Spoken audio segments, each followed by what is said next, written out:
So when when they conferred with you, they never mentioned to you about their alleged impeachment complaint brought against the Chief Justice. Misleading. Sir, it is Misleading. That's how. Sir, it is a public knowledge. I read the newspaper every day, and I watch news every day, every evening, and therefore any person knows that there's an impeachment proceeding. All right.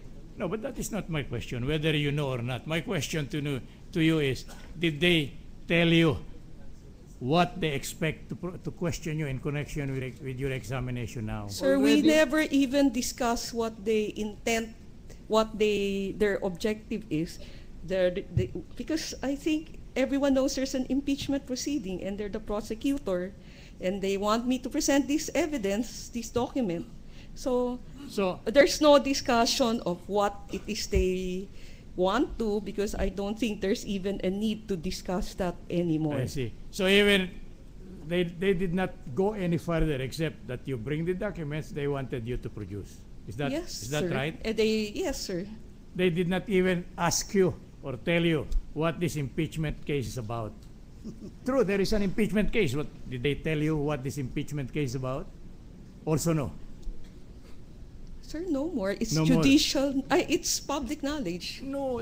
It is. What I'm asking you is, That's why there's no need to even talk to me what the impeachment proceeding is all about, because it is public knowledge. I'm a lawyer. I can read and I can get copy of the impeachment complaint. It's in I can have access to that, and I guess All right. to be Commissioner of Internal Revenue, I should know reading comprehension, sir. so you have read news report about this from the newspaper and from the and also television shows. Yes, sir. That's All right. part of my All right. habit. And you knew, and by this time you must have been informed about the grounds of the impeachment, right? Yes, sir. Will you tell us what you were able to retain when you hear the talk shows in the TV and newspaper? Well, first because it's 8 ground. No? Some of the ground is that he should not have accepted the midnight appointment because it is a violation of the Constitution.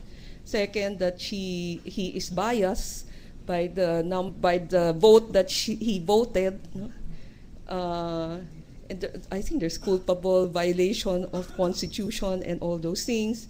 And then the non-disclosure of statement of asset and liability and net worth. No? Those are the things that I can remember.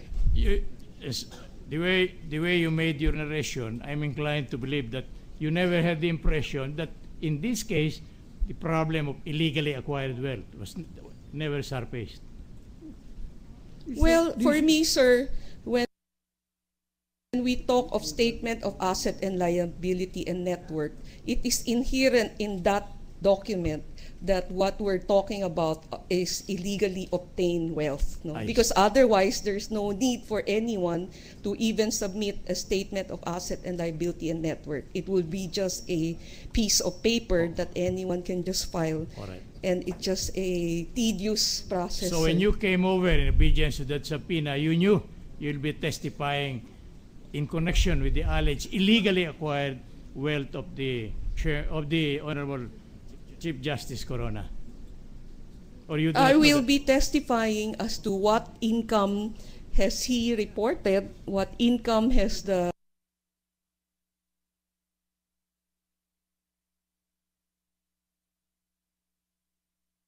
tax history, and also I will be asked about transfers of properties. Now I understand that Chief Justice Corona is now being sued pursuant to an article of impeachment for failure to file and make public his SLN. Your Honor, please. Did you also? Your Honor, Well, please. I'm not sure true, Your Honor, please. Let the question be finished. Did you come to know Don't about be that? nervous, Counsel. You have plenty Yes. of time to respond. Your Honor, please, ma'am. Your Honor, please, I object on the ground that it calls for a legal opinion or deals with legal conclusions, which is the function of the court. She's the Commissioner of Internal Revenue. Let's wait for the answer. You ask her about a lot of legal matters. Now I'm asking him what she knows. Sir, what's the question again? Maybe request for a reading of the question from the... Well, wala. Wala. All right. Restate the question. I'll do so as ordered, Your Honor, as directed. So, when you came over, you already knew that one of the matters that will be dealt with in your examination will be the issue of whether he had filed his statement of assets and liabilities. I'm referring to Chief Justice Corona.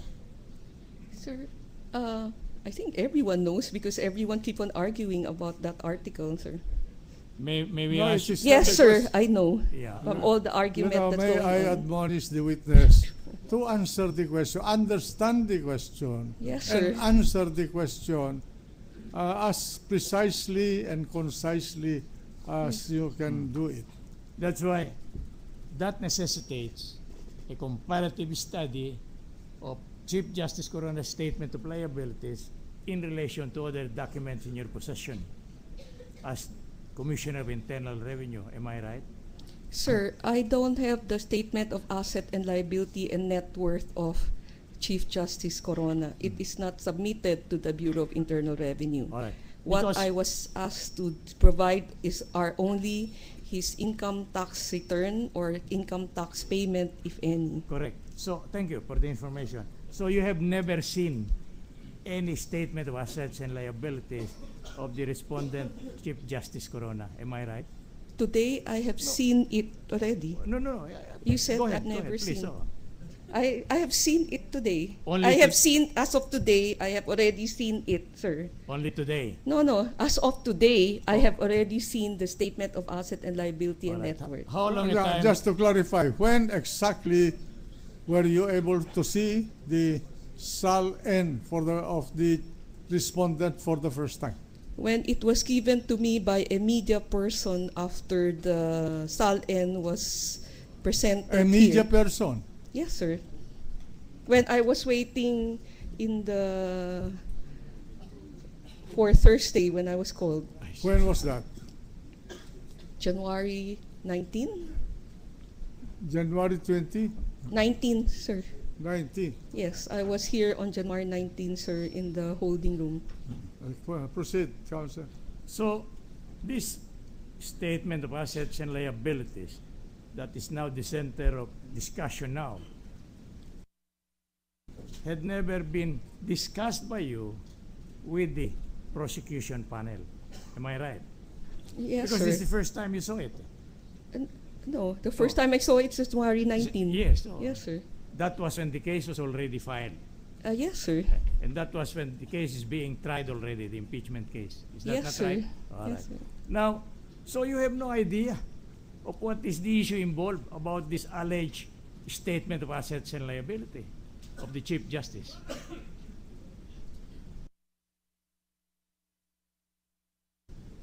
Sir, I have no idea in the sense that I don't know what his asset and liabilities are. Yes, sir. All right.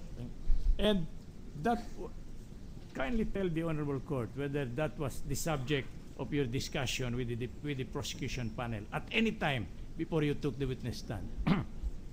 No, sir. We did not discuss the SAL-N. We discussed the cars, the income tax return, and the other, like the alpha list. So there was never a query coming from them asking you whether, based on the statement of assets and liabilities, together with the documents you have examined, there is a discrepancy or there is something not included in there. Am I right? No, they. Yes, sir. They never asked me that question. Now, when you discovered or when you were informed that you will be taking the witness stand, this is the time that you ask permission from the Honorable President of the Republic of the Philippines. Pardon, To- sir? May I? Alam niyo, Commissioner, matanda na rin ako kaya makalimutin ako. Alright. Alright. when you came to know that you will be testifying, all right, that was the time when you asked authority from the President of the Republic of the Philippines to allow you to come over, testify, and bring the documents required in the subpoena. When I got the subpoena, my office got the subpoena on January 19, I was in Tacloban. 18, I was in Tacloban, and then subpoena said I have to appear here in January 19. So I appeared here without any documents, just to comply with the subpoena, and I asked that I be excused so that I can gather all the documents. No? But on the 18th, when I got the subpoena, I already ordered my people to start preparing it. And then while I was here waiting January 19, I also ordered the drafting of a memorandum to His Excellency President Aquino requesting for an authority. So that was after a couple of days when you had been here. That no, you the first day I'm here. The first day I was here, that afternoon after being excused, I left here and went to my office and drafted my memorandum and faxed it to the President. Right. And that was the time when the authority was given to you. The authority was given to me the very next day, January 20. I noticed that it was not an authority coming personally from the Honorable President of the Republic of the Philippines, but by the Executive Secretary, right? Yes. We object, Your Honor. It says by authority of the President. That was precisely my question. That is by the President himself. Yes. Let the witness answer. It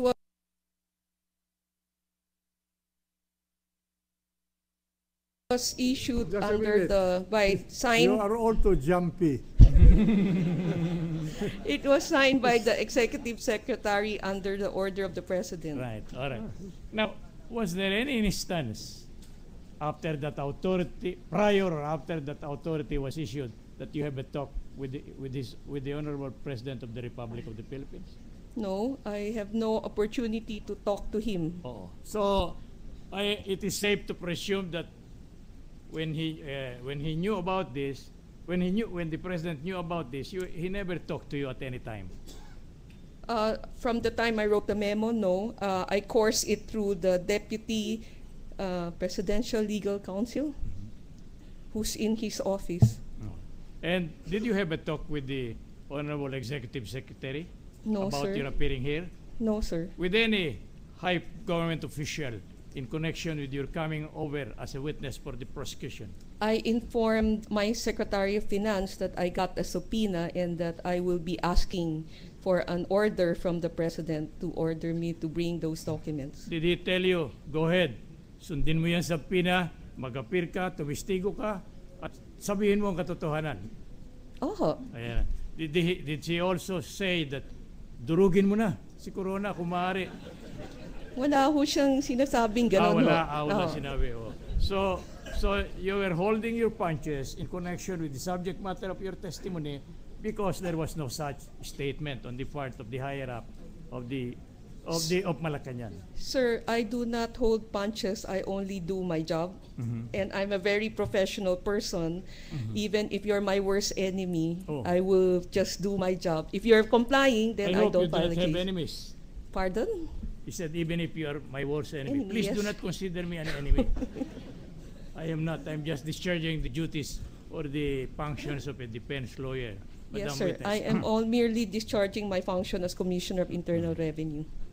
Now, examining the SAL and of Chief Justice Corona, which you saw while you were here already to testify, based thereon, kindly tell the Honorable Court whether you notice any discrepancy or falsity in the said SAL.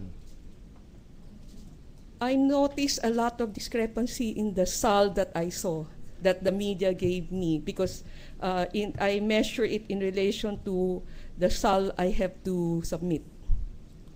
By the way, is your office connected in any manner with the filing of SLN? Only on our own SAL-N. And in relation to when we audit and examine government official, we request for statement of asset and liability and network. In other words,